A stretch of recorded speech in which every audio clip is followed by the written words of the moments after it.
And if I remember correctly, did you had when we met or talked first time in 2022, you had just moved to Jacksonville, like within the last year or two? Yeah, like within the last like 6 months prior. Yeah. Okay, gotcha. And how's it feel to officially be a Jacksonvillian or a Floridian or however you guys want to identify yourselves? Well, I'd say Floridian kind of goes across the board, but then you just gotta really get comfortable with, Florida man and Florida woman stories at that Yeah, point. But yeah, yeah. I actually spent a good 10 to 12 years of my adolescence growing up in Florida. So I'm kind of like Mhm. already 50-50, like half rowdy desert lady, half Floridian crazy lady so I don't know. I guess I'm already like adapted, but up here in Jacksonville is really different than South Florida. So Yeah. after the last 2 years, it's really peaceful here. It's very Florida Georgia line, and I'm kind of like a little farther away from the city. So mostly I'm just like peaceful in the quiet, and I just, good people, good neighborhoods. I feel kind of spoiled at this point because it's kind of like a forgotten city. I know it's big, but like, Mhm. um, it's not overly modernized or anything. Yeah. It's so my when I was so I lived in I think I'm almost positive we talked about this because there's a lot of parallels in our life, but I lived in Tallahassee for 2 years. Oh, okay, yeah, And the last like 6 months that I was in Tallahassee, my dad and my mom were in Jacksonville because my dad was going through uh cancer treatment and they had like a really high end cancer treatment thing that they were doing there. And yeah. so what's that? I think I remember. Yeah, we talked about it briefly. So Yeah. And I love Jacksonville. Like, so it was a lot easier of a trip to make from Tallahassee than having to go all the way down to South Florida, obviously. But, anytime I went out there, it was such a cool spot. And I met so many really cool musicians there. And it was just, yeah, I see why you like Jacksonville. I do like it. And there's also like a lot of jazz influence here, blues and jazz. So that Mhm. really fun. Like, I mean, of course, I knew and liked blues and jazz before, but now that I'm like sitting in a pile of blues and jazz, it's really bringing out that side of me a little bit and like a little bit of the vintage vibes, I think. And there's some fantastic artists out here. They have Nice. this one place that I'm so bad at getting out of the house, but when I do go, there's a place called like Blue Jay, Mhm. and they have like live shows out here, and they live stream those shows on Instagram too. Nice. So if I don't feel like going out, I can just live stream them from home. But I love their shows. They have great artists there, and just the owners and the people there are fantastic. Plus, drinks, food, and honestly, they just have a really good atmosphere. I think that's a good example of like Jacksonville's jazz scene would be Mhm. like Blue Jay. Nice, nice, nice. Yeah, it's Jacksonville's scene in general is eclectic. I didn't know they had that big of a jazz scene, but now that you kind of bring that up, it makes a lot of sense because like there's a lot of spots across 10 there from Jacksonville all the way to the Panhandle that have a lot of blues and jazz influences or Yeah. have like little offsets of like, oh hey, so and so used to play here all the time back in the 60s, stuff Oh like yeah. that. Oh yeah. Especially more towards the Panhandle where you get closer out to like New Orleans and stuff like that. So That's what I was just thinking. Like once you get over to Louisiana too, yeah. and I've made that drive a few times myself. So just like even if you're just driving from Jacksonville down like, across 10 Mhm. and through the bottom of everything, I usually end up hitting Louisiana and then heading up towards Shreveport. And just through that drive on 10 through the Panhandle and everything, you can just the cars next to you, the Mhm. music coming out of the cars, you can just hear it gradually, slightly change from a more like you know uh, refined and polished jazz to a more in improv jazz Yeah. and different cool ideas. Like I love it. I love how it gradually changes, but they all have like these spots, these hole in the wall spots where some special thing happened. Yeah. Yeah. It's especially it's that whole drive. I feel like a lot of musicians should make that drive through 10, like going from Jacksonville, even all the way coming all the way out here to Texas. Like Yeah, there's just some really cool spots and yeah. for sure. Um, so you've been in Jacksonville now about 2.5 years. You just dropped a new project. Is it about a month ago or not even quite a month yet? About 3 weeks, yeah. About 3 weeks. I'm sitting here, I'm like, oh, math. Why did I decide to do math in the middle of an interview? But So Yeah, you I do will do it too. Don't ask me any math. I'll just be like, hold on, fair, grab fair, my fair. phone. So you dropped a new project about 3 weeks ago or so. Uh how how's how have you kind of adapted to the music scene in Jacksonville? Have you been out playing a lot, or are you more inside producing and kind of working on your stuff? I would say that I haven't really integrated into the local scene as much as I did in Albuquerque when I lived in New Mexico. Mhm. But I've been really focusing inward on just my actual like expertise and production. I've been talking with other engineers, really getting into the nitty-gritty details, kind of like studying, but Yeah. also while I'm doing this album and everything. So I would say that I haven't really integrated with the local scene. I'm not playing live. I just do like the online live streams right now, but I really wanted to like dedicate myself to finishing this project because it started before we even met. The first piece of this album that was ever written was 5 years ago in Albuquerque off Eubank. And so now that I'm finally finishing it, I wanted to make sure I had all the tools to put it together the way that I felt that it should be, the way that it felt it should be. And so I have really just been deep in the studio and deep in the creative process. So Nice, nice. So the name of the project that you're talking about is Entropy, which I originally I missed this. Like I was just listening to the music aspect of it, but then yesterday when I was preparing for this interview, like last night after my podcast, I was kind of like doing a little bit deeper dive on stuff, and I started to realize that it's more than just an album. There's a whole like written I don't want to call it like a book because I don't think that's exactly what it is, but there's like a video series and then there's like a written aspect of it. So what was kind of the thought process going into all this was yeah, I know it's a lot, especially when like somebody sees it, they might be like, "Oh, this is a new album," and yeah, that's fantastic. It's my third solo album. I was stoked about it, but then you look like you did, and you see a little bit further, like, "Oh, wait, there's like extra videos. There's an accompanying story to this." yeah, Like, and I would just I like to call it. It sounds wrong. I wanted to call it a novella. I know that it's not like telenovela, but just because it's so short that it's not a novel, it's more like a little short story, like a graphic short story, but yeah, so it's a company that going into this project, it was so much that I felt like I couldn't really get the listener to get to the messages and the feeling across in completion to the listener without giving them a few different ways to absorb it. So you could hear it, but I feel like no matter what I was adding to the music, the lyrics, the composition, the visuals in the videos, at my current level in what's at my disposal, like that didn't really get it across fully to the listener. And I was like, well, let me give them as many ways to get into this universe as possible. So we're gonna write it and we're gonna make the music and we're gonna try to add some videos. And then I went in way over my head and was like, maybe I could make a mini game and tried learning Unity game design. And that would never made that done in time. I'm hoping maybe in the future I'm still learning Unity because that's like a 5 year investment just to learn it. And I thought I was going to manage that in 5 months. I was way in over my head, but I yeah, I I tried it in high school where they were doing like this was like rudimentary game making type stuff that we could do in like flash animation and stuff like that, yeah, and yeah, it took me a whole year just to do um like a simple snake type game, and it took me a whole year just to get that designed. yeah, it's a lot. I figured out, I think it took me a week to figure out which buttons did what. Mhm. Fair enough. Very fair.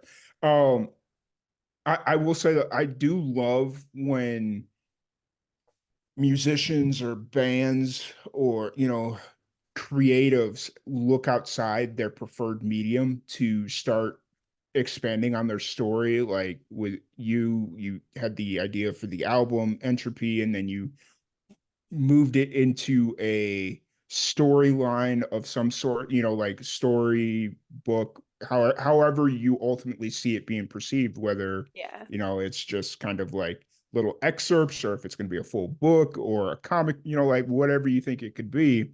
and then you accompany it with a video series, because it seems very weird to say this, but all three of those mediums reach a different type of audience. Like the same people that are watching videos that are going to discover you watching videos aren't necessarily the same people that are going to discover you for your music or for your writing. They're kind of three different audiences, which is That's really cool. that's a really good point that ironically in this whole process it didn't even occur to me, and now that you're saying it I'm like, oh yeah, he's totally right. I didn't even think of that. I just, like I was saying, I thought like let me present it in as many angles as possible to give them the full immersive experience. And but you're right, I didn't realize like, and even after it's been out for the 3 weeks I'm noticing that like you get certain ones are going to the videos, certain ones are going to the story, and certain ones are streaming just the audio. And but now that you say it, it really stands out. I didn't even think of that, so that's kind of cool. Yeah, because like it's just different, I guess, different strokes for different folks. And that, not to say that the people that find you for your writing aren't going to listen to the music or aren't going to watch the videos. But if I spend 90% of my time on, I don't know, what's a blogging site nowadays, like if, Tumblr, I don't know. yeah, whatever it is, and I come across some of your stuff, it's like, okay, cool. And what else does she do? Or if I watch your videos or whatever it is, it's a good way to attract a more diverse audience.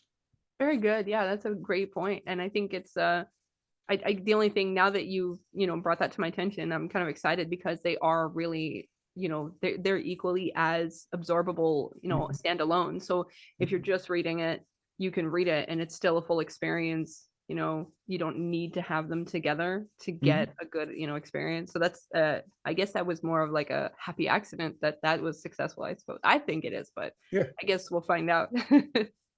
for sure. That was going to be my next question. If they were all kind of like their own standalone things, or if you kind of needed one to lay on top of the other to kind of finish out the story. Well, to begin with, I planned for them to all really require each other, Mhm. but I didn't really focus on that. So they mirror each other, they all mirror each other, and so you can follow them simultaneously. And they kind of, but you certainly can get one without the other. There's pieces in the written elements, like the little mini story that you won't hear in the songs and you won't hear on the album. And then there's a couple, pieces on the album that you don't hear in the written story, but they do not take away from the whole concept. And you could definitely do one separate than the other if you really wanted to. Fair, very fair. So you said you started, the initial idea for Entropy was started about 5 years ago, or was that just when you wrote the first song? Well, I would say that that was when I had a week, I wrote like a few pieces, not even full songs. Mhm. I wasn't even writing at that point. I was recording audio samples vocally in the car while I was like delivering Uber Eats. And those little tiny samples became pieces of what would be Entropy later. I had the first song that was worked on was Entropy, and the only thing at that point was the hook, the chorus. Mhm. And that was written down, and that's really where it all started. So I had like 20 seconds of 4 different songs. And then also, I was so excited about the concept at that time that I decided all the names of the songs, even though they didn't exist. I decided how many there were going to be, and I named them all in order. And that was the beginning of it. And it sat just like that with like 2, 3 vocal clips Mhm. and then a whole like track list. And it sat like that for like 3 years. And then the pandemic hit, and then all that fun. Yeah, I Mm-hmm. all that fun stuff. It's really interesting how life throws a curveball, but 9 times out of 10, that curveball is exactly what you needed to actually get where you want to go. Absolutely. And I just want to say the funniest part about it is like I knew I wanted to go back to it Mhm. and finish it. Like it was something parts of me because a lot Mhm. of this album was really drawn off of dreams that I had. And so, but when I had kind of like put it in the back burner and then I started releasing my distribution, because when we first talked, that was like my first album that I was Mhm. releasing, and I had already technically started this Entropy project, but it was just sitting there on the back burner at that point. And so, some point last year and the year before, while it was just sitting there, my friend, Indigo Music, he was like, "Hey, whatever happened to the album that never was?" And I was like, I knew immediately what he was talking about because it didn't have a name at that point, really. And Mhm. I was like, it will be at some point, but that was what I needed to get off, And I was like, all right, we're gonna do it. We got this. We're gonna finish it. And that's really what kicked it off last year to really dive back in and finish the whole Entropy album. So it's always good to have that friend that's just like, hey, what are you doing? Like, get off your couch and do it. Right. Actually, it's quite funny because one of our musical tips that we released today was talking about don't be afraid to take a step away from a project just to gain a new perspective, which Yeah. seems like kind of what you did. So, Oh, definitely. And when I first started it, it was more of um like when you are creating it, it just kind of comes out as more raw. It's not really a story or anything. It was coming out as I was living it. And so I got that out a little bit in the beginning concept, but I really needed to finish living it before I could really write all of it. And so I had to step away for like 2 whole years and then go back. And that's the only way that this one would have even come to be at all. So I'm really glad I stepped away. So yeah, that's great advice. yeah, for sure, for sure. And so now that the project is out, it seems like it's going to be a an ever evolving project, adding in like different aspects of it, or is it kind of in its final phase? That is a good question. So I feel right now, it is what it is right now. This is the Mhm, complete package right now. And I'm open to letting inspiration hit me if I branch off of it in the future. But for the most part, I'd say it's in its completion for now. I do still entertain the idea of giving, my Gravens and anyone who listens to my music the experience of like making a mini game of it or even an mhm, isometric game of it. Like if I can get to that point, I will probably bring that around maybe on an anniversary. mhm. Um, but as far as adding to the story, that has yet to be determined. So if I get a Okay. lightning bolt of inspiration, maybe, but I think the it'll be a surprise if it does, even to me.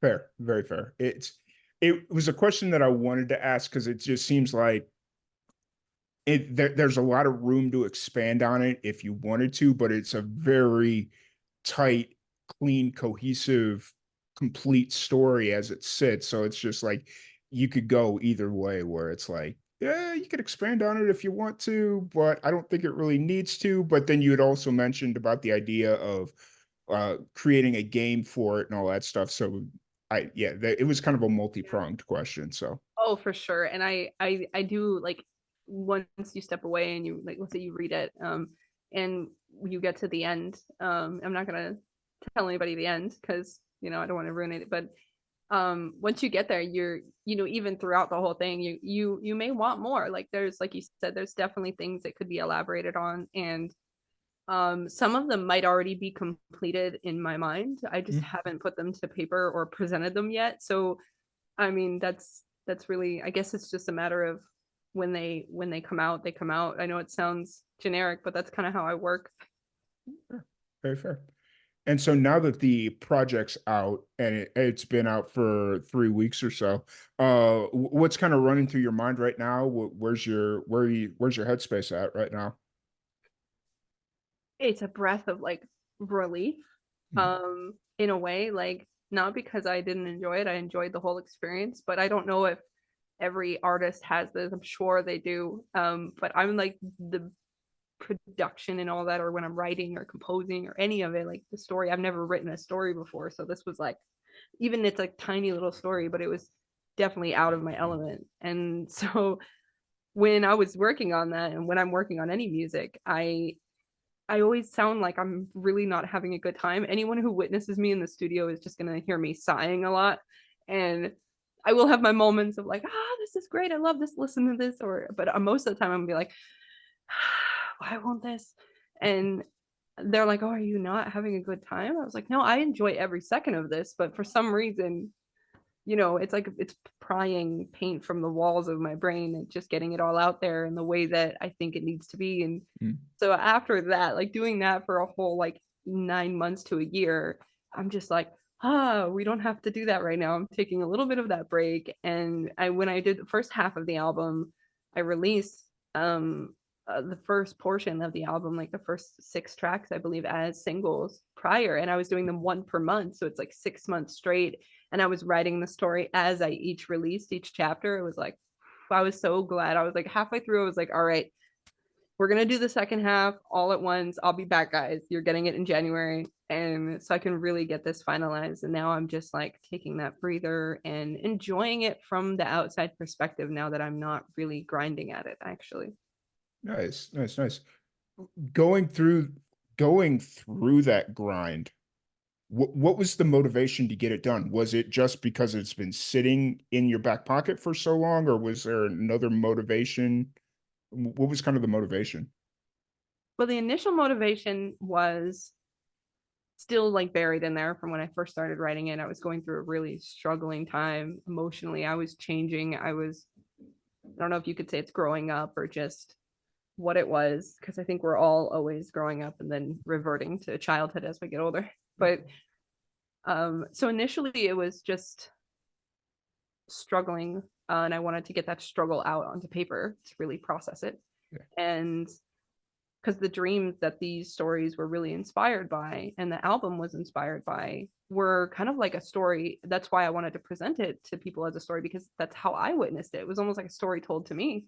And I walked through the hotel in my dreams, and I went to the reception desk, and I saw the little girl in the hallway, and these are all in the dream. So I was like, well, I really want that to come to completion. That was definitely a driving force, because I feel like obviously it's in my dreams, like I want to finish it somewhere that I don't even realize it's deep seated, so I got to do it. And then of course my friend being like, that one that you're never going to finish was kind of Giving like, you one of all these right. things.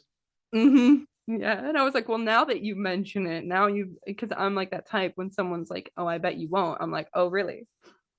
So that really put a fire under it. And then That's the how I rest. ended up out in New Mexico. Funny Really? story. Yeah. Somebody told me, "Oh, I bet you won't." And I was like, "Okay." 3 weeks later, I was living in Roswell, New Mexico. And are you in Texas now? Yeah, I'm in Texas now. I'm I out thought in so. Waco. Yeah. Texas is so cool. I love this place. It's really hard. Like, I've been here 4.5 years, and it's like I don't really want to leave. There's other places that I probably should go, like Nashville, or somewhere in between, either closer to my family or in between my family. But there's just something about Texas. It's like they're probably going to keep me here. So, I've been through a couple times, obviously, when I'm going back and forth. I was actually back in Albuquerque for the eclipse last year. hmm, Yeah, came back to visit so I could see that with my mom, and it's- it was so totally worth it. But I drove the whole way, so that's always exhausting. eh. I But love I love stop, that drive. That's yeah, such a cool stopping in drive. Texas is always nice there, because like it's like once you get into Texas, the food just changes completely, and I love it. I went down and checked out, I think I was in Austin. I want to say Okay. Austin. I went Yeah. down south to see a friend on my way home, and it was great there. So I'm actually, you said Waco, and it made me realize I'm actually working on like a beat right now, which is like a clip of that old song, A Madman Living in Waco. Yeah. Yeah, I'm like working on a beat for somebody with that. Like it's because sometimes I produce for others, and I just honestly love that song. And now when I saw that you were in Waco, immediately I just start singing "Madman Living in Waco." Nice, nice, nice. Yeah, it's Waco's really cool. It's getting a little expensive for me here, just like how expensive it is versus what the city provides. That balance isn't quite there. Yeah. So, like, I might have to move a little bit further south and go somewhere in between here and like Austin, or between Austin and San Antonio. That kind of seems like a really hotbed for like music and stuff like that. Oh yeah, But definitely. When I was you down there was a lot going on. yeah, it's good. And actually it's quite funny because I was gonna supposed to, that weekend that solar eclipse happened out in New Mexico, I was supposed to go out to Roswell, but I didn't know the solar eclipse was going on because we were gonna get the eclipse, but it was like not as nearly as big of a deal. Right. And I went to go book my hotel room, and it was like $600 a night or something. And I'm sitting Yep. there, I call my buddy, I'm like, what the hell is going on in Roswell, New Mexico? in like what was it, like September or whatever it was? Yeah, it was I think it was early October, beginning of October. Okay, in October. He's like, why? What's going on? I'm like, the La Quinta Inn is like 800, and just to go stay at the Roswell Inn, it was like 4 or 500. And I'm like, I'm not going to stay at the meth head inn, because that's what, like, if you pull in, it looks like a methadone or like a meth hotel. No, I hear you. I do. Yeah. Yeah. And it's like, he's like, oh, okay, well, let me go see what's going on because they shouldn't be that expensive. I was like, yeah, I come out to Roswell all the time. I've never paid over $120 for a night. And he's like, okay, That's a huge jump there. Yeah. yeah. And he's like, oh, the solar eclipse is this weekend. And I'm like, oh, okay, yeah, I'm not coming then. Like, I'm not coming out. So, I made the drive, and then ironically, like on the way out, I stopped. I took the way down Roswell, mhm. and I left Albuquerque and went down to Roswell and stopped there and like bought an alien plushie. Nice. And but yeah, he was busy. Even like 2 days after the 3 days after the eclipse, even Roswell was just insane because it's Roswell, Mhm. aliens, and then space and eclipse. So Yeah, it was probably insane. yeah. The only thing that could have made that place any more insane is had the solar eclipse landed on like the anniversary of the crash or something. Oh, that would have, yeah, definitely. And then I know that we're having another eclipse this year. You guys are Yep. probably going to see it Yep. more. Yeah. Yep. We're like dead center. So this TV station I work for, we've been having meetings for months, and it's like, guys, you realize this is going to be in like April. We could very well have a tornado that hits that day. Like, we need to be very careful with what we're doing right now. So, Yeah. You don't want to and, jinx it and make it worse either. right. Yeah. I love So, the eclipses though. It was really cool. I got some snaps of the weird shadows that it would leave. yeah. And that was wicked because I never noticed that. Like when I was a kid, my favorite part of that eclipse though, and maybe it's just the way I am, but like was that I was at my mother's house and Mhm. the neighbors came by and it's like this gentleman and his two young daughters. And they had no idea the eclipse was happening. They're just living under a rock, which is totally great, especially when you have two little kids. I Mhm. understand. And but these little girls are like, "What are you doing? Why do you have glasses on your head?" Mhm. And I asked their dad, I'm like, take a look at the eclipse, and he lets them take a look. That made those little girls' day. They had so much fun. They just enjoyed it. I just let them enjoy it. Like they're gonna Nice. remember that forever. And that was the best part of the whole thing for me. Mhm. Yeah. I remember doing like getting like the partial eclipse when we're in school. Like, there was a couple times when we were in school that there was like a partial eclipse or something, and like the art they would make like a thing where you don't have to look at the sun to see the eclipse happening or whatnot. And Get like that I was reflector thing. yeah, yeah, Yeah. that thing. And then I, for whatever reason, in 2017 there was another eclipse that went over right where I went to college. So I went to school in Southern Illinois Oh, okay. for college, and that was like the epicenter for another eclipse that happened back in 2017. And they decided to throw a party and or throw a music festival, and Ozzy Osbourne was the headliner. Oh wow, that would have been an experience. And during the eclipse, they played "Bark at the Moon," and I'm just sitting there. I'm like, that had to be like the coolest experience. Like, just especially in a small town in Southern Illinois, and Ozzy Osbourne's headlining a music festival there. Yeah. Like, come on. If I So could a headline or even just open that event yeah, that would just be a gem. I would cherish that moment for the rest of my life. I would be right. accomplished. Have a good night. Right. We're good. I retire. I'm good. I've accomplished everything I need to accomplish. Yep, check it off. Bucket list complete. Fair, fair, fair. That would be really Oh, yeah. So looking forward, what's kind of the plans as we head into the spring? And I mean, I guess you guys are always kind of in summer mode in Florida. So Yeah, you think so. And probably being out here, Jacksonville does get a little cooler, thank goodness, than South Florida. mhm. But we actually made it down to, last month we made it down to 27 degrees one Oh night. wow. Yeah. I had to cover the plants. I was Oh like, wow. but but going forward, honestly, I'm rebelling against the summer weather as I always do. Growing up out here, I still, I always rebelled. I love the summer. I love the warmth out here. But for some reason, the sunnier it is, the more I wear black. And the more I dive in and write, and I going forward, I have another project that I've started out of nowhere based on just a certain color, which is actually a certain, like a specific color of dark gray. Mm. Okay. Okay. So that was the inspiration. So I'm probably going to be doing a lot of networking and compiling this new creation that I don't even know what it is because it's loosely currently called dark light. So it's going to be like the duality thing. I don't know. Sure. So how did you find this specific color of gray?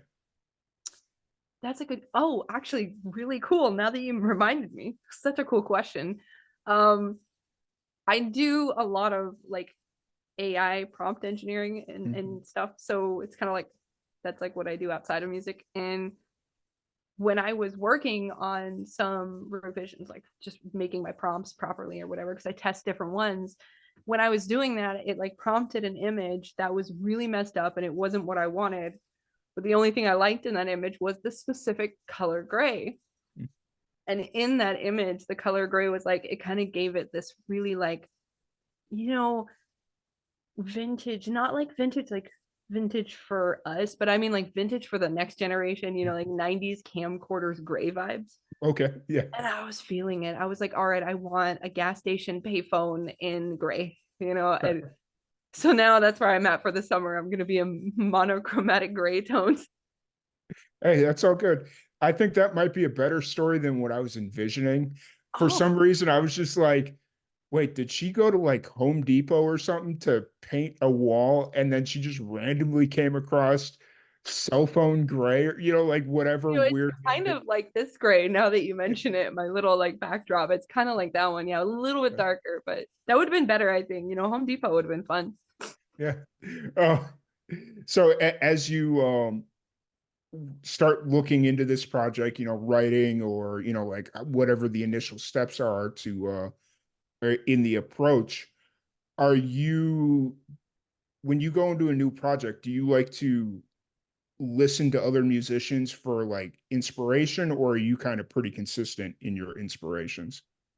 I would say that I think somewhere in my life there was like a little there's a little thing built into my brain that it like all the information comes in and it grabs it and then it like, hey, we're gonna put this in Grable mode, and it goes through this little processor and comes out Grable. Um, but I'm always like constant. Like even when I was working on Entropy, I drive in the car and I listen to other artists on BandLab, other small artists. I'm streaming all the time whenever I'm driving. I'm always listening to somebody else's work, and I never really think that that's a bad time to, I mean, no offense, some people really just dive into their own stuff, but I almost always am absorbing other people because usually during the weeks, I hop online and I do like song reviews of other artists to try and get Yes. them some like on BandLab and stuff. Like the bigger that I've gotten, I kind of like to just log in and find people that are like at 900 followers and be like 1,000. I'm just gonna give you that 1K and just try to help everybody out, and review their stuff. And the more I learn for production, anybody who's not where I am at this level, I just want to help them out and give them some streams. And I started creating like playlists for them Yes. based on their improvements and stuff that I can stream while I'm in the car. And I definitely always am absorbing. And even when it's like now underground, even the mainstream, like I'll absorb that too. Yeah. I honestly, I haven't listened to anything new mainstream in so long. Like, I turned on the radio the other day because my phone died coming back from work. So I was Oh like, no. all right. And I didn't have, for whatever reason, I didn't have a phone charger in my car. So I was just like, okay, well, I guess I got to listen to the radio like it's 1999 again. And so Yeah. I just turn it on and I think I landed on like a top 40 station just because like I was just kind of running through the dial and it was the first one that wasn't playing Tejano music or wasn't playing like the Christian gospel hour or whatever it Yeah, you always is. got to get through those first. Yeah. Yeah. And so it's just like, okay. And then they start like introducing who the artists are. And it's like, okay, I kind of know who that is, but I have no idea what this song is. Like, I have not a clue. And then I started to realize, oh, it's because I listen to nothing but independent musicians or music from the 2000s and early Mhm. 90s. So, That does happen. Even to me, I had that recently. I guess like I'll go to the mainstreams like online if I catch something from Instagram or stuff or YouTube or recommendations. But the radio itself, every once in a while, when I hear the radio, um, I'm hearing something on the radio I've never heard. This happened last week for whatever reason, probably similar to yours. It's like my phone wasn't charging Yep. or it was what it just the Bluetooth was not doing its thing. Yeah. And then I hear this radio song and it's, like the mix of whatever station similar to what you were saying. And I'm just hearing, I was like, I don't even know what artist this is. And I listen to the radio probably more frequently than most. Yeah. So within the last, 2 weeks, I hadn't, and I was like, oh, this must be new in the last 2 weeks. I don't know who this is, what it Mhm. is. The voice doesn't even sound familiar. And then when I found out who it was, still had no idea who it was. So it was like brand new. So even then, like, and honestly, I'll be honest, I don't know, I don't remember who it was now because I didn't really enjoy it. So I didn't really want to remember it. Fair. But Fair. I try to keep up with it. But like you said, a lot of underground artists and producers, and mostly I'm just kind of diving in to work with others because I've Yeah. been like lending out just vocal stuff to other projects, because there's not a lot of um, just consistent vocalists out there that are just willing to put in the work and just do the work. For sure. I completely understand where you're going with that. And I do appreciate the fact that you're using your platform to write like reviews for music or do like Yeah. reviews and stuff like that and try and help provide some advice or some and I don't say criticism as a negative thing because I definitely think there's a lot of good things to be gained from criticism, but just like critiques and stuff of that nature. And I've Yeah. recently started doing that, except I did it more as a video medium. So I'll go into like music videos and start releasing that sort of thing. Oh, cool. Except Yeah. I'm starting to realize that it's really hard to find independent music videos. Yes, because it's really hard to make independent music videos. Well, until everyone has access to AI videos, then it's going to blow up. It's going to be insane. You're going to have so many videos. It's going to be crazy. See, I have a love-hate relationship with AI just in general because like I use it all the time. I'm not gonna lie. I use it. I have a voice clone of myself. So when I'm doing like YouTube shorts, instead of me sitting there Cool. making like cutting my own VO, the AI voice clone, it's a consistent delivery. Like if I'm not feeling good that day, I don't have to worry about, oh, I've got a sinus infection. I sound like a psychopath, like whatever it Yeah. is. The AI voice clone is consistent across the board. I Yeah, it's a love it. great tool. Yeah, I mean, it doesn't mean like you're always using it, but it's a good tool. Oh, I always use it. Like anytime I can, I'm using that thing. Um, That's awesome. I love hearing that. Like, it's exciting. and then I use like Chat GPT to like really help me dive in. Like if I'm just struggling creatively, like, and it'll just kind of throw out random ideas at me, and it's like, oh, that's Yeah. kind of just stuff like that. Um, I'm always glad to hear that more people in, the creative industry are using it because I'm always trying to just inspire people to not so be afraid of it because like well, I mean, it might make you obsolete in a sense, but in the meantime, like there's so much to enjoy from it, and it can also just expand your ideas so much. It doesn't mean that you're having it do all the work, but even if you wanted to, it probably wouldn't do all the work perfectly anyway. It's going to give you some results that aren't always exactly what you were looking for. yeah, it's one of those things where it's like it definitely is a situation where I use AI to streamline my work. Like Sure, there's things AI can do that would take me hours to do, and it'll knock it out in minutes, if not seconds. for sure. Cool. Great. You're making my job easier. You're making me more valuable because it makes things a little bit more consistent and, all that stuff. Where I have a hate relationship with AI is exactly like you said.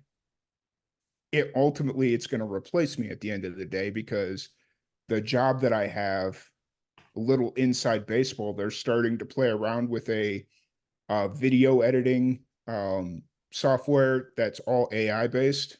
Yeah.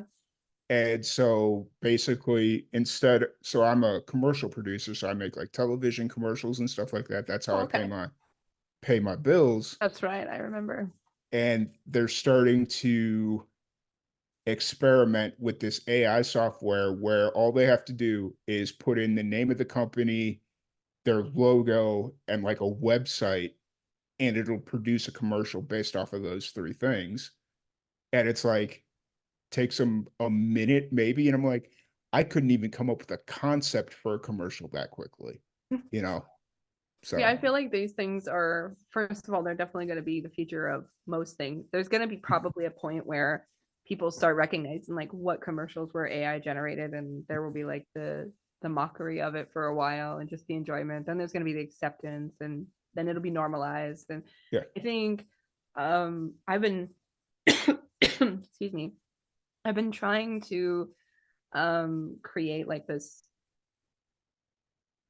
record label like full of all Mhm. different types of agents that are just AI agents working for you all at once. So like if you like go in, because I work for Keen, and that's where I usually do most of my like prompt stuff and stuff. But Mhm.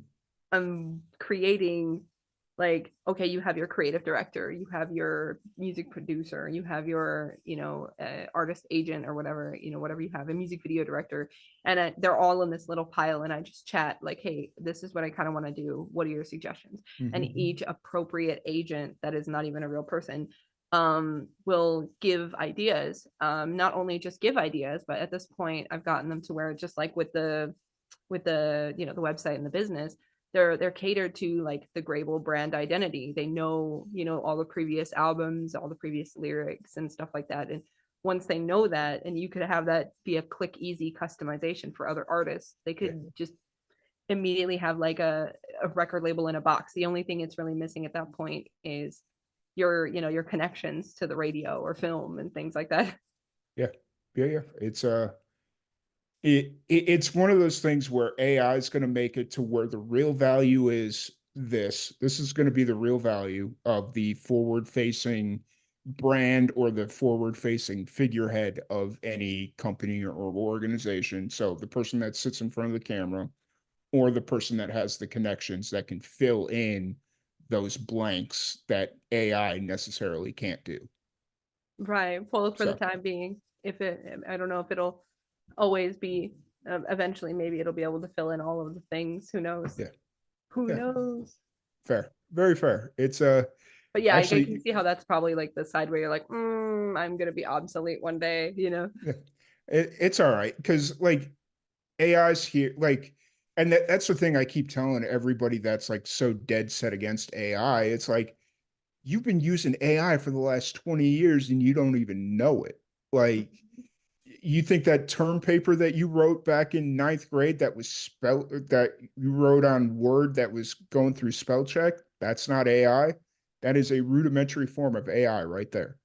Yeah, well, I think one of the major ones that really comes to mind for me is like Amazon's review Mm, systems and like stuff like that they had, where they really kind of pioneered AI, but they didn't really, it wasn't their goal to like make it for the public or mhm, make a huge thing out of it. They just wanted to sort and organize, their reviews on their platform. But like what that turned into is, now we have ChatGPT. We have, like, I think IBM had an older variation before mm. ChatGPT, before OpenAI, and so many different versions. And yeah, that's been around for a minute. People don't notice. And then, I mean, even the ones that don't like it, like, that's fine. That's your right. You don't have to Yeah, like it. You don't have to use it. That's fine. I just, it's not going to stop it from happening. That's for sure. nice. You just gave me an idea that I'm going to write down really quickly because I know if I don't, I'm going to forget. Oh, yeah. I'm the same way. I You got know, that. it's one of those things where I've been playing around. Like one of the things that I've been gradually doing as I do like podcasts and I go out and like do our we call them production tours, but really it's, oh hey, we need to go to Salt Lake City. So where can we stop in between here and Salt Lake City to go do like podcasts or Adobe or Yeah. live acoustic sets or something like that. And so I've been trying to gather up as many venue contacts as I can. So Good yeah, point. Yes. Venue but contact. yeah, because it's one of those deals where every once in a while we'll get somebody on the podcast where it's like, oh hey, I'm going out to Arizona or Montana. Do you have any good venue recommendations? And it Sometimes I do, sometimes I don't, That's but awesome that you do that when you do, though. That's great. yeah, it's it's all about the what you know, because it's if you have a personal connection with the place and they could say, "Oh, hey, yes, so and so sent me," they're gonna be a little bit more open to talk to you or a little bit quicker to respond because it's not just, "Oh, hey, I'm just somebody that's trying Mhm. to get a show there," you know? So, Yeah, and then they also kind of know reputation wise. I mean, if anybody knows you over the last couple years, like I know we talked, it's been a minute. It's been a couple mhm, years since we last I was on here, but I think that was kind of early on and maybe not so early on in Live and Amplified, but like it's grown significantly since then too. So like mhm, people that know you and you make those connections, but they also see your growth in the mhm. time too that they've known you really has an impact and stuff. So Yeah. You kind of were at the very beginning of like the third wave of Live and Amplified because it was like when we were out in New Mexico, we were doing a lot of like just really hard grinding and groundwork from oh 2016 and 17 and even into 18 a little bit. It was just a lot of like, okay, we're going here, we're going there, you know, and just kind of grinding it out. And then I lived out in Tallahassee for 2 years and I did a couple of things, but for the most part, Live and Amplified was like a afterthought because it was like I was working and then I'd come back and really wouldn't do anything with Live and Amplified, but it was still there because every once in a while we'd get a podcast and that'd be about it. And then I moved out to Waco. Pandemic happened. We started doing the interviews online yeah. and we had a really good solid year of like, oh, a lot of growth during that, like that main year of the pandemic. And then my mom got sick and it was just like, Oh, oh, all those, back all burner. that, yep, all of that momentum just kind of was like, okay, you're back here. And then you came on in January of 2022 and that was about 6 months after my mom had passed. And Right. it was just kind of like, okay, let's jump back on it. Dive in, also like you go through the ups and downs of life and then you dive back in. I feel like that's just kind of how it is for everybody, no matter what. Like you can, sacrifice those things and just constantly stay in if you want, but I think that's where you run the risk of like major burnout. Like, Mm, I mean, even if there's like, oh, 6 months where things die down, I mean, that happens even to me and stuff. I've got a lot of people are like, wow, you put out 3 albums really fast. And I'm like, I understand that, but I also know that there was downtimes, like 6 months, downtime, mhm. like even with entropy itself, like it was 5 years and it sat there for 2.5 of those. So I think that those downtimes are really crucial. Not only is it important for your, actual like interpersonal relationships, but also for the process of like what you're doing with, Mm, even with Live and Amplified or any project, you have to have that downtime in order to gather more. Otherwise, you're just going to be regurgitating the same thing forever, yeah, and it gets repetitive and you lose people that way. yeah, yeah, and that's kind of the struggle, and it's not even a struggle right now because like 2023, we had a lot of really good growth, and we started experimenting with some new things, and we saw a lot of great dividends in 2024. So far this year, a lot of our interviews, like I kind of reformatted how I've been doing the interviews and how I prepare for them and stuff of that nature. And for whatever reason, just we're kind of starting to really hit a stride with the podcast right now. But the struggle is, and it's happened a couple of times already this year, and we're not even 6 weeks into the year yet, where I've had somebody call me and say, it'd be like Friday night, hey, we're going to,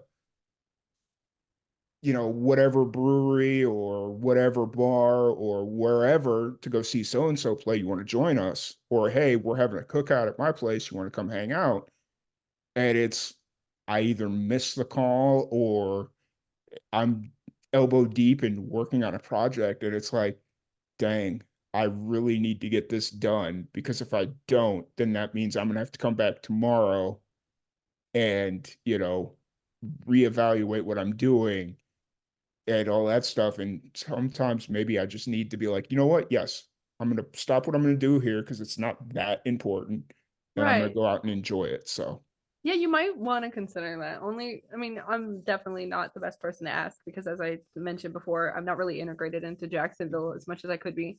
Um, because I'm like, oh, there's stuff to do, mhm, and I could do this, I could do that. I'm in the zone. I want to finish, but it definitely is. I definitely am an advocate for taking that time away, especially from social media, because mhm, that's a big one, and it's hard for me because I am addicted to my phone, okay, and no shame, I know I am, and but you got to take that time away. You have to absolutely, and I actually got like a unintentional break from social media this week because it's 2 weeks after I finished the album. I'm doing that album release promotion where I'm yeah, telling people about it for those 2 weeks after the release, and then right after that, I just came down with like a cold, like a standard cold. And I was just like couch ridden, tissues mhm, everywhere for like 3 days.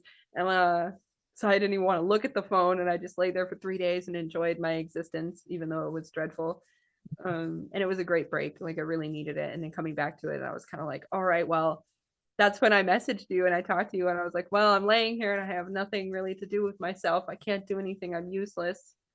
Let me plan for exactly. the future. Let's talk about entropy with people because I'm so excited about it. And I was kind of, you know, super excited to share with you what's going on because when we last talked, I was like at the beginning of being in the public with its distribution and finally getting on the streaming platforms. And now I'm a little more seasoned in it and like I've gained such a following since then. It's almost like two different worlds. And I was like, I just want to share that with someone who saw me when I was tiny and way tinier than I am now. And it's cool. Yeah, for sure. And I really appreciate you reaching out. Like the last month and a half, it's been an emotional roller coaster. So I apologize if I've ever seemed like short or non-responsive or anything. It's just been like for whatever reason. So like a similar situation to you. I'd gotten really sick at the end of last year. Oh no. I came down with COVID right around Christmas time, and I was driving up to Chicago, and when I got into like Texarkana, I could tell there was something wrong, um, because I'd only been in the car for like 4 hours, and I was already like so tired that I didn't know if I could drive anymore. Like I had to go pull over and take a nap or something. And so, like right Yeah. off the bat, there it was like, okay, there's something wrong because I take this drive all the time, and I can at least make it well into Illinois before I even think about trying to take a nap, you know? Right. And you're feeling it way too soon compared to Yeah, normal. yeah, Yeah. yeah. And so I was like, okay, well, I did work all day today, so maybe that's what it is. Like there's all these things that kind of rolled into my head, Then and you I start pulled a turning all the possibilities. Yeah. yeah. And so I took a nap, and then that was just like a consistent thing all the way up. And I was like, man, this is so weird. Like I took a 14-hour car ride, and it took me 30 hours to get to Chicago. Like, Oh wow. Okay. yeah. And so I pull in, my grandma's like, man, that was a long ride. You were supposed to be here like yesterday. And I'm like, yeah, I know. I just don't know. I don't know what was going on or whatever. And I was like, I'm just really tired right now. So I'm gonna go to bed. I'm gonna go lay down for a little bit, and then I'll come out, we'll eat dinner, all that fun stuff. And my dad comes in, and I was like drenched in sweat and just like all these things. And he's like, dude, I think you're coming down with something. And my sister gave me a COVID test. She's like, oh yeah, you got COVID. And I'm like, Oh no. cool. So I just exposed my grandma, my dad, his fiance, my sister, her husband, and my sister's 1 year old to COVID. Oh no. Good to know. And so then with it being the Christmas time, everybody's like, yeah, don't not that you're not welcome, but don't come. And it's like, okay, well, I'm gonna just drive home then. And I drove home, and then I got like, luckily that trip didn't take me 30 hours. That trip took me like 16. It really wasn't that bad.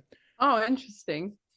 And so I get home and I sleep for like 4 days straight. And obviously, in a similar situation to you, it's no cell phone, no social media, none of that stuff. And it was honestly the break that I needed, but it messed with my head so much because the only thing I wanted to do on that trip was hang out with my dad and hang out with my niece and my sister, and I didn't get to do any of it. So No, I drove, you really drove all the way up there just to find out you had COVID. That's what you did. yep, pretty much.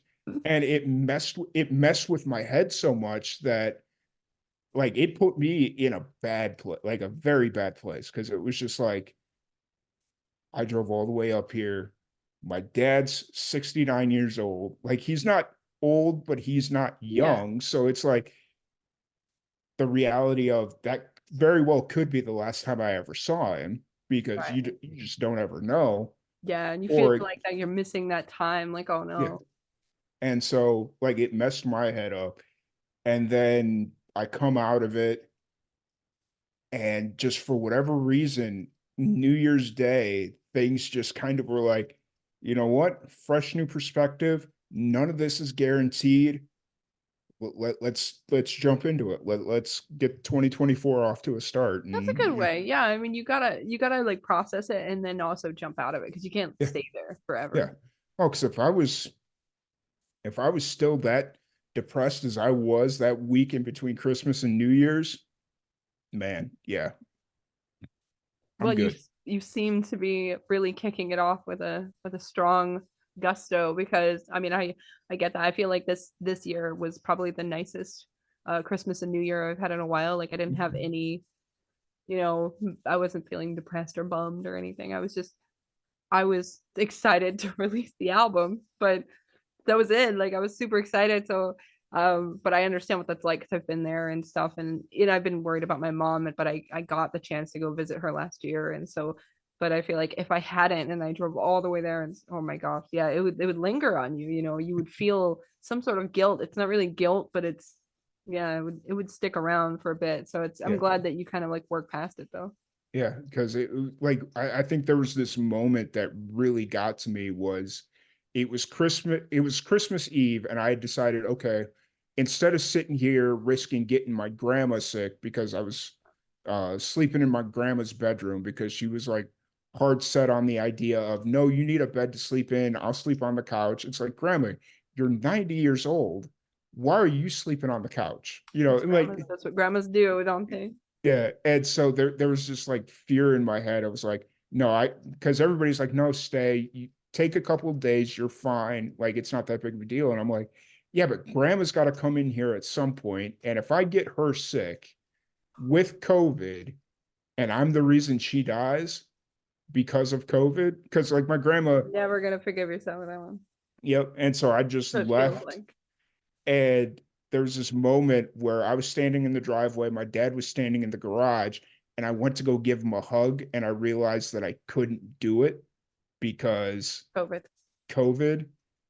And so I go do like one of these numbers, and he's like, you could tell and I was like, oh, and then we just kind of do like this little fist bump thing, and I'm like, that just got me. I don't Doesn't feel right. Yeah. As the second you got up, we're supposed to get some like really nasty weather coming in tonight. And I was sitting here, I was like, okay, well, after we get done with the podcast, I'll go run to the store really quick. And then hopefully by then the storm will push in and I'll just kind of call it for the Oh, day, okay. you know. And then I looked outside and that storm that was supposed to come in at like 4:30, it's already here. So it's like, Oh, it kind of came early on you. yeah. And I was just like, okay, I think I'm good. So but so Entropy, it's out now. People can listen to it on Spotify. What's been the response to the project in general, not necessarily just the music or the written form or the video? What's the response been? Well, it's been really good. Way better than I expected. Before release, I give like some sample stuff away and stuff in my Discord where people get to see behind the scenes a little Nice, early, and that's where I initially released the box set advertisements because I was making physical like CD box sets, nice, and I released those for Christmas. Those were super well received, and I was making them by hand, so I only was going to make 10 of them, and those sold out like before the new year. And nice. I was super stoked about that, or like right around the new year. I forget. I was so focused on just getting them done, and those were fantastically well received. The experience from what I've heard is just that they've really enjoyed that it was like an actual box set with the item and then the story, because I had the book, the story came with it. And so then they more people were like, I want a box set, so that more pre-orders are open on the website because people wanted more, and I was like, that's so cool, way more than I expected. So people can go buy the box set still. I'm doing just for this month. Like I'm done at this month. At the end of this month, I'm not making any more boxes and CDs, but for February they're up there. And then streaming blew me away. Just in these first 3 weeks, the album's up to like almost 10,000 streams. It's at 9,000 on Oh, Spotify, and I don't even know how that happened. I'm just like humbled or confused. Was it an accident or they're bots? But they're liking it from what I hear. Some people throughout the process, they've messaged me on Instagram and said like, oh, this reminds me of 1984, or other books. A few people were like, have you read Dune? And I was like, no. But because of all these people reading the story and asking me, did you read Dune, I finally bought Dune after I was done with the album. I was like, not before the album, I right. don't want to influence it, but after the album was done, I bought a box set of Dune that I'm reading now. So but the Nice. album has been really well received, and I'm just super blown away by that. It's awesome.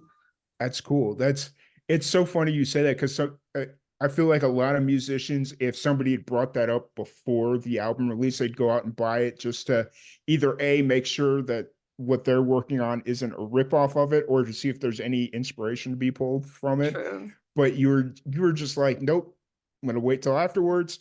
I don't even want to know. And if it happens to be happy accident, cool. If not, great, you know? Yeah, pretty much. I didn't feel like it was gonna be the same. Like what one person mentioned it. I don't even remember who. I'm so bad about that. But somebody brought it up in my Discord and was like, or a comment on BandLab, and they were like, "This kind of reminds me of Dune. Have you read it or have you seen it?" And I was like, "No. What Right. reminds you of it?" So I'm like, please give me some more information so I know that I'm not copywriting anyone.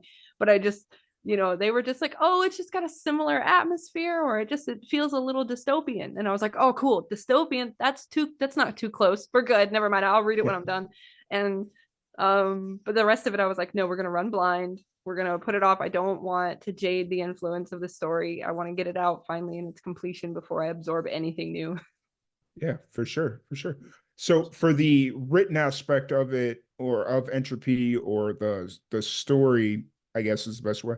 Um, is have you thought about putting that out as like a completed like book, or is it? Do you kind of where's the best place to go see it? Or yeah, Well, right now, the best place to see it is at cgrable.com on my website, and mhm, then /entropy. That gives you every chapter along with every video of each song chapter that mhm. accompanies it on YouTube. And that's the quickest and easiest way to read them all. It's all super organized. If you want to skip through chapters, all the buttons are at the top. You can skip through or read it backwards if you want.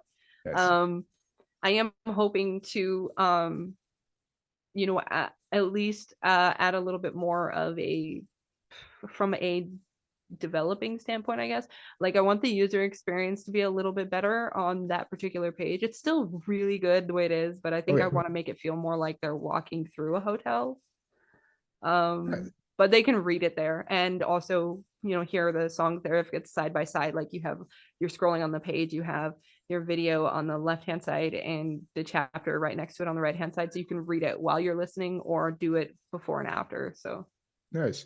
You know, this literally just popped into my head. Like the way everything kind of reads and the way the videos are kind of laid out, this would almost be a really cool, like toured VR experience. ooh, yeah, see, that was definitely on my lists of ideas because it would almost like be like a advanced version of like those house walkthroughs you get when you're looking for houses, Yeah. because I wanted to have them place through, like in this and that. And I also have like a map of the lobby that I've already mapped out, and I would love to do that. And that's where I started getting into Unity, and I was like, well, I Mhm. need 3D software for this, but I'm hoping, fingers crossed, but I can't make promises because I don't want to make anybody sad. But I'm hoping to do exactly that, give Yeah. them a virtual experience, at least a walkthrough, so they can, go through the chapters like that. And um, If anybody's wondering when they get to the last chapter, if it's confusing and you're like, what is happening? Is this the same story? It is on purpose. I can assure you, you are in the right story. So enjoy the experience. It might be strange at first, but it's worth it. Fair, very fair. And I just see this kind of becoming its own like proprietary thing. And I don't mean to like business It's up great. No, something. that's awesome though. That's cool to hear. Yeah, because it could be like its own thing for you under the like it's so hard for me not to jump out of a marketing mindset or a business mindset, and I hate doing that to art because it's like art it's pure, it's authentic, it's all these things, but because I've been in marketing for the last 11 years of my life, it's really hard for me to be like not turn that switch off where it's like I take that as a huge compliment though, because you're hearing it, you're seeing it, you're reading it, and mhm, you immediately are like, this could be this. oh, So many things. why is it giving it a thumbs down? What is my computer over here doing? Did you say, did that bubble pop up for you? Yeah, I saw it. I don't know what it was. But Usually it does like one of these numbers and it'll be a thumbs up, and then for whatever reason it was just like thumbs down. You don't need he was like, it. it was like, you haven't talked enough about AI. Right? And Yeah. my own computer's trolling me now at this point, and it's like, sweet, I love it. Honestly, have you named your computer? Maybe it's just a little lonely. Um, no, it's just named Live and Amplified's computer. Yeah, see, I haven't named mine either, so I'm Yeah, guilty. But it's just fair, this is my source of all my life right now is all on this computer. fair, But fair, fair. yeah, I think with that, I take it as a huge compliment because with your marketing expertise, you see like the opportunity there. And I mean, like I said, I'm open to exploring its expansions if that inspiration strikes, or if you know, sometimes inspiration comes when someone comes to you and says, "Hey, have you thought of this?" and "Have you thought of that?" and then their interests and their ideas can spark a whole new idea around it. So if I mean, of course, it's always in that state. But if the new inspiration doesn't hit, then it'll stay where it is for now. Yeah, absolutely, 100% agreed. So I don't want to keep you here too much longer. If anybody wants to check out your music, any of that fun stuff, interact with you on social, where's the best place to find you? Best place to I'm everywhere, but the best place for me to answer, Instagram, I said to say, or on Twitter, X, because those are like my most active right now. And they are the ones that actually still notify my phone. Those are, Instagram is always a good one, but I'm everywhere. Facebook's really great. Still getting a lot of people there. But I think the one that I always see on my phone the most and I'm most active on is going to be either Twitter or Instagram, because they're just the quickest, the easiest, the communication, the conversation, it's right there. So Nice. Yeah, it's those are my best. I think on both of them, I'm as at Grable Music actually at this point. I've been organizing it for the longest time. None of my ats were matching because they weren't available when I'm working on it. We've got Grable Music now going across the board, so it's easier to find me. nice. That's always the trick, isn't it? Trying to get all your socials matching. Yeah, and then of course there is the YouTube, but they don't have a lot of options for engagement on YouTube. So I like to chat with everybody. I'm definitely one of those people that comments on everything that I get at this point, at least until I can't anymore, if that ever happens. What would be really interesting for you is because YouTube has started integrating a community platform where you can like post video. So Yeah. basically what it is it's you remember back like I don't know what was it like 5 6 years ago when Facebook was really trying to push like hey you could post videos on here, and like videos were they're trying to make themselves a little bit more of a video platform. Oh, yeah, I think I So do. Maybe. yeah, so what YouTube started doing was they've got like a community platform Huh. where if you've got something new coming out, you could post like a photo and then like tech like it's like very rudimentary Facebook. Oh, you mean like on YouTube itself? Yeah, on YouTube Cool, itself. cool. I might slightly integrate with that, I think, because Mhm. it's like on the YouTube page. Yeah. Sometimes it'll like, do you want to post a video or do you want to create a post? Yeah. I Yep. think that's what you're talking about. Okay, yeah, Yep. I have posted there. I do try to post there somewhat frequently. I like to let Yeah. people know, but I mean, I'm pretty much everywhere that you can think of. YouTube, Reverb, even Reverb, like BandLab, all the things. The only ones I'm like really not active on is SoundCloud. I guess I kind of neglect my SoundCloud really bad. Mhm. Hey, you know what though? I was there was a phase there where I was really all about SoundCloud, and then it became one of those things where it was like, oh, this is just another thing that I have to buy a subscription for. Like Exactly.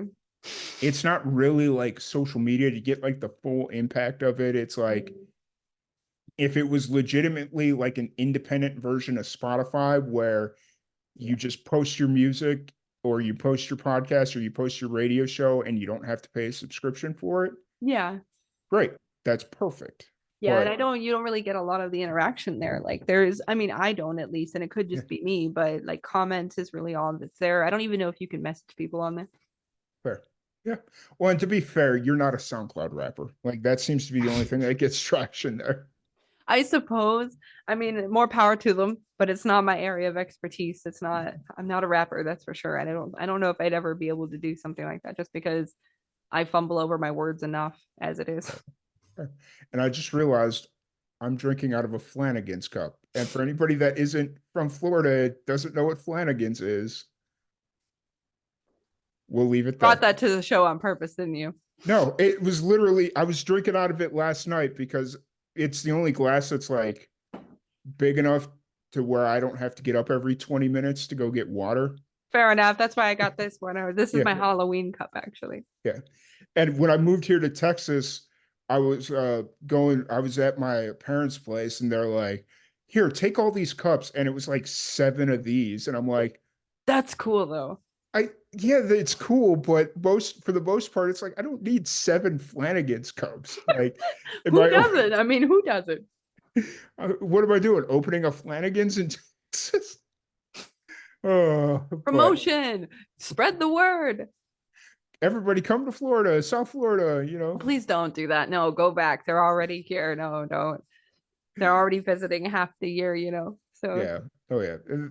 I keep telling my dad that he's like, why don't you come visit during like Thanksgiving or during the fall or or late winter, early springtime? And I was like, there's these things called New Yorkers that come to visit and they don't know how to drive because they go from not driving in the city to thinking, oh yeah, I could drive in Florida.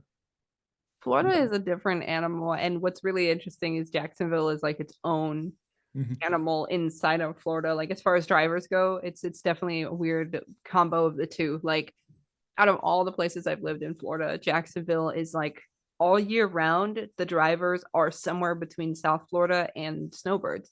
Yeah. So all year it's just feeling like snowbird season. It doesn't matter where you go in the city. So, I guess you kind of get numb to it at that point. So now I'm kind of like used to the diversity of it, but it definitely feels like there's always tourists in Yeah. Jacksonville for some reason. Yeah. I think they come down a lot for there's military base here, family Yeah. visiting, all that. Well, So I think a lot of people come there for the hospital. Like they have a branch of UF there that has like they have a pretty big cancer treatment facility there. I mean, I'm not entirely certain. I do know that they have a lot of like really good heart and cardiologists out Mhm. here too. So they definitely have that going for them as well, Yeah, probably. I'm lucky that I have not had to yeah, experience anything in the field of the cancer area, but yeah. you would know better, but I think that they probably do have some really good ones because you do get a lot of people coming here for that and the Mhm. college and then And for the then Navy base.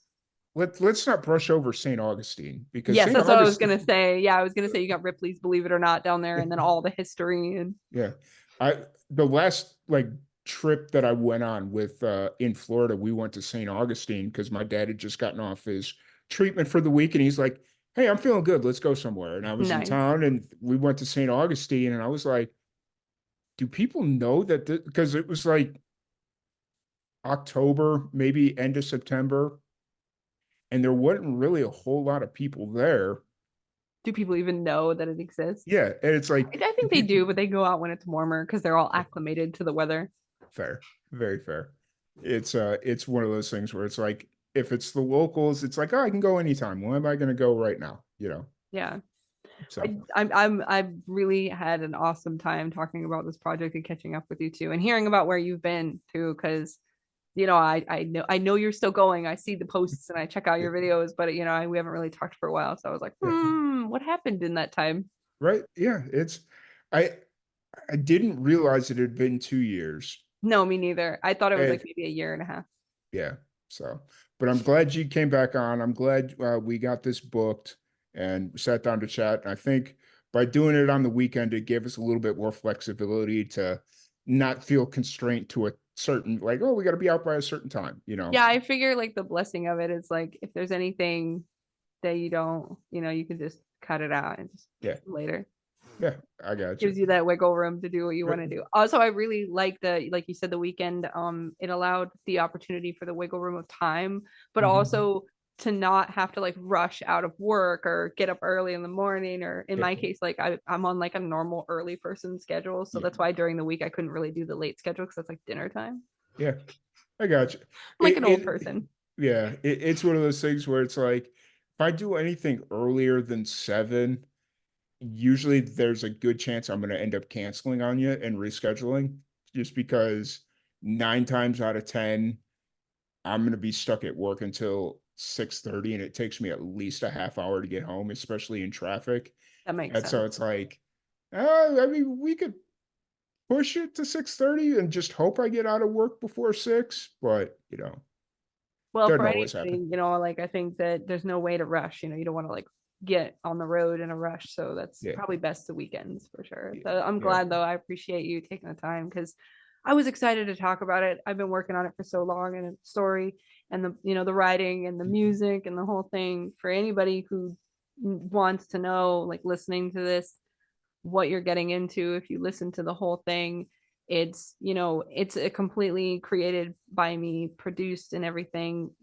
No AI in the creation, but the Mhm. story is definitely revolving around like AI in a fantasy way, because it's like where AI is going to become this whole singularity that Mhm. people talk about where you get AGI. So I think about through the story you really get to see like my idea of AGI in a story like that. So it's definitely a fantasy one. It's not legitimate what would happen if there was an AGI because I know better how AI works than my story portrays, but it was a fun Mhm. fantasy variation. Yeah. So It's definitely a good project. I really enjoyed the aspects of it that I've been able to watch and consume. I've listened to the entire album, gone through and read some of the stories. I haven't quite jumped into the videos yet, but I found that one out like last night that there was a whole video aspect of it, and I was like, oh, okay, I'm so still trying uh to finalize those in a better way too, because I've just gotten to the point where the only thing that may be has the AI element in the creation would be some of the videos. mhm, I'm trying to do some AI generation with the videos, but like I'm filming the videos and then using AI to manipulate the film that I have and then putting those all back together. But that's like a frame by frame job, so it's yeah. taking a long time. Yes, So I understand the struggle all too well. I understand the struggle. yeah, my last project was 9,000 frames. So it took about 6 hours to process. Wow. Okay, that sounds like me trying to export any project ever. So, Yeah, it's an experience, but like the whole time I don't have the GPU that I need to do that on my computer. So I'm renting like remote GPUs in the cloud to do it. And so I'm paying per hour on that. So I have to keep an eye on it. mhm, So 100%. I'm like, oh, what the next? So I honestly just like to wait until my full attention is available to start rendering. Otherwise, I'm like, and then you have to be available for 6 hours in case it crashes and you lose everything and start over. Yep, 100%, 100%, because that'll bite you every time. So, Well, I hope that you enjoy the rest of it that you do see as well. And if you, for some reason, decide this month that you want to jump on um, the box set ideas, if you want to jump on one of those, I'll try to keep one aside for you because building them for February, and I'll just have to slide one aside for you so you can have one because if you cool. enjoy Yeah, that. I'll check it out, and it's trying to just keep the finances straight right now. That's where I'm at. But I'll check it out and see if definitely be interested in looking at that. And yeah, Yeah, yeah. Well, that's why I figure like if I'm already, like if I'm already in the midst of building them anyway, I usually end up with like an extra one. I'll just put it to the side and be like, yeah, this is for Tom. cool. Yeah, that'd be Because really cool.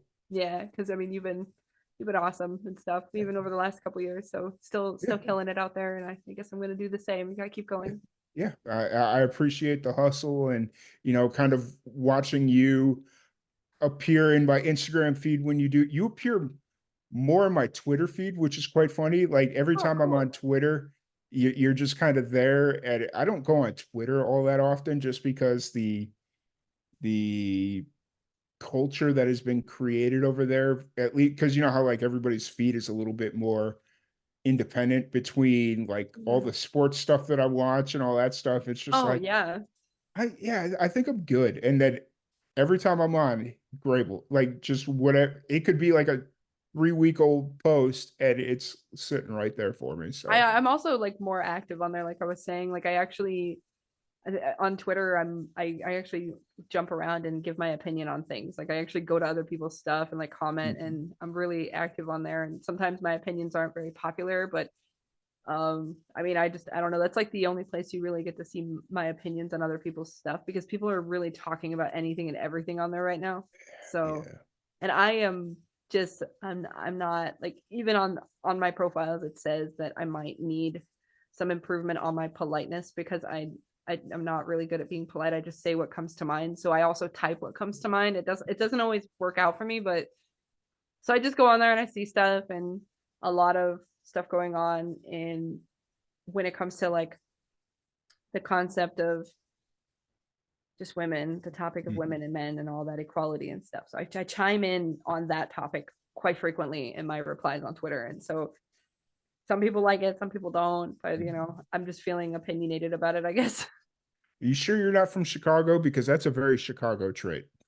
I'm not. I was born in New Mexico, but Yeah. I get it. Like New Mexicans have their rowdy and stuff. But also I just I was not very well socialized when I was Mhm. young, so I never learned politeness growing up, and then I wasn't really socialized until I was older, like Yeah. 17, 18, and that's when I socialized, and I was like, "Oh, you can't really just say stuff, or maybe you have to like care if you hurt somebody's feelings." I didn't Yeah. know that. Yeah. Fair. Fair. Fair. But once again, really appreciate you. I feel like we've been trying to wrap this up for the last 20 minutes, but here we It was sit. fun. It was a good time. Yeah, really enjoyed the conversation. You're welcome back on anytime as you kind of get closer towards the next project, and anytime you got something big you want to talk about, feel free to reach out, and we'll stay in contact and all that fun stuff. And really appreciate you. Thank you everybody for tuning in. If you are listening to this on Spotify, the link to Entropy on Spotify, or no, actually, I'm going to just put the link to your whole website there. Instead of putting like a bunch of different links, I'll just put the link to your website there. So you can check out Entropy, you can interact with Grable on social media, all that fun stuff. And yeah, once again, really appreciate y'all. Have a great day.